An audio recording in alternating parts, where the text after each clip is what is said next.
Every day I got to help veterans out and help maybe connect the dots, point them in the right direction, network with other veteran service organizations, and work with partners like Scheels as well. Welcome to Scheels Hometown Heroes. Scheels Hometown Heroes is a way for us to say thanks to those that serve our country and our community. And are still giving back to others today. We honor your service by sharing your stories. From all of us at Scheels, thank you for your service.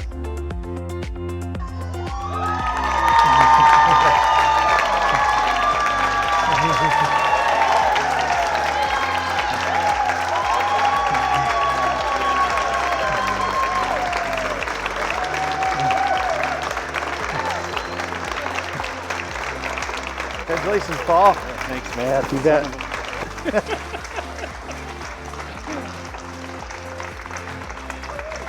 Good to see you again.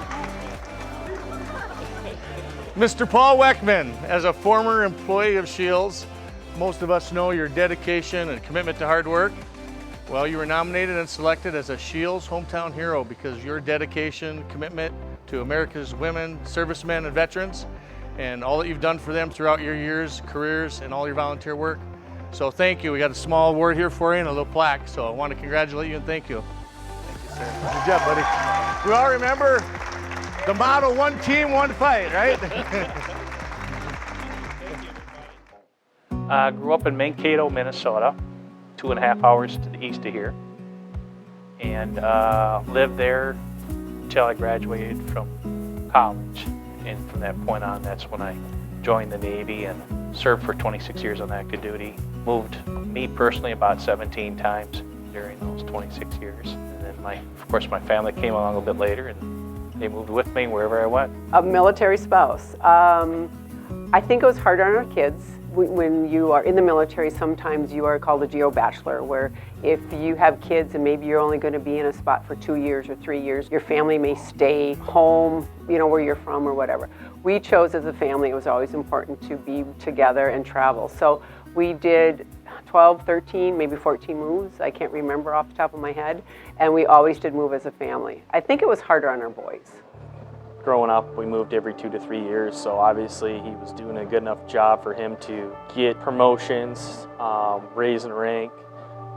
His responsibilities, I noticed from the bases we'd go to, that they'd be getting bigger, in control of more people. The one thing that made me proud is that, not the fact that, you know, anyone can be in charge of people, but to have the people, your peers, your subordinates respect you and would do anything for you, that is a huge thing that I know in the military, just I guess every world life, that I can respect, and I think a lot of people can respect too, is having those people. So I continued to excel and do well, and made it all the way to the ranks to a Navy captain, like it's the same as a full bird colonel. There's physical and there's mental challenging as well, as you know, when you're away from your family, or not being able to see your firstborn son or even your second one, and you know, and not being there when you're deployed, you know, and that can be very challenging, thinking of, you know, your family back home, and for them as well. Physically, though, I think sometimes the scariest, if you want to call it, the event is driving a ship in a hurricane in the Pacific Ocean, and 65 to 80 foot swells, we call them, you know, waves. I was driving the ship during that, and you know, when you got 150 mile an hour winds coming across, and you're not even, you know, going full speed ahead, and you're only making about 1 knot good, knowing that if you don't make steerage ways, they call it, you turn sideways, your ship can roll and capsize, and something like that is not like a 5-second deal or a 1 minute type of an experience. You're talking hours and hours and hours, and I think that was probably one of the most, if you want to call it, scariest times, where it was kind of life and death, you know, for a long period of time, until you could kind of get away and get out of that storm. And a whole crew of hundreds and hundreds of people. Yeah, it was crazy, the structural damage that was done too.